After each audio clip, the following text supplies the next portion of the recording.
കുറേ ദിവസങ്ങൾക്ക് ശേഷമാണ് പെൻഡ്രൈവ് ഇതാ കുറേ ആയി എന്നോട് പറയണം കേട്ടോ, മോനൂസ് ഒന്ന് വാങ്ങിത്താ അമ്മേന്ന്. അങ്ങനെ എന്തായാലും വേണ്ടില്ല, ഞങ്ങളത് വാങ്ങിക്കൊടുത്തു. തിരിച്ച് വീട്ടിലേക്ക് പോകണ വഴി നമ്മൾ ചങ്കത്തികളെയൊക്കെ കണ്ടു. അവർ മുടിയൊക്കെ സ്ട്രെയിറ്റ് ചെയ്തോ എന്തൊക്കെയോ ചെയ്തതൊക്കെ കാണിച്ച് ഒന്ന് സെറ്റാക്കിയിട്ടുണ്ട് കേട്ടോ എല്ലാവരും. അപ്പോൾ അങ്ങനെ വന്ന പാട് ആദ്യം കൂടെ പറഞ്ഞ അമ്മേ ചോറ് വേണ്ട അമ്മേ വേറെ എന്തെങ്കിലും ഉണ്ടാക്കി തന്നു. അങ്ങനെ അവിലൊക്കെ കുഴച്ച് തിന്നാൻ നോക്കുമ്പോൾ കുടുവിനെ കാണുന്നില്ല കേട്ടോ. അപ്പോൾ കുടു താഴത്തെ വീട്ടിലായിരുന്നു. പിന്നെ കുടുവിനെ എങ്ങനെയൊക്കെയോ എടുത്തുകൊണ്ട് വന്ന് കുറേ മാന്തം തല്ലും കുത്തൊക്കെ കിട്ടിയിട്ടോ.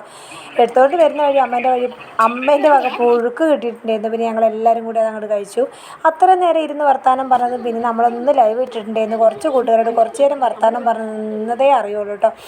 അതിൻ്റെ ഇടയിൽ എഴുത്തും വായനയും കാര്യങ്ങളൊക്കെ നടന്നു. പിന്നെ പാത്രം കഴുകലെല്ലാം കഴിഞ്ഞിട്ടായിരുന്നു കേട്ടോ. എല്ലാം കഴിഞ്ഞ് പാത്രം കഴുകി അടിച്ചു വാരി നമ്മുടെ ചട്ടിയും കലമൊക്കെ കഴുകി പെറുക്കി വെച്ച് വന്നപ്പോഴത്തേക്കുണ്ടല്ലോ സമയം ഒരു പരിധി കഴിഞ്ഞിട്ടുണ്ടായിരുന്നു കേട്ടോ. ഇതാണ് വർത്താനം പറയുന്നതിനുള്ള കുഴപ്പമെന്നുള്ളത് നേരത്തെ എനിക്ക് അറിയാവുന്ന കാര്യമാണ്.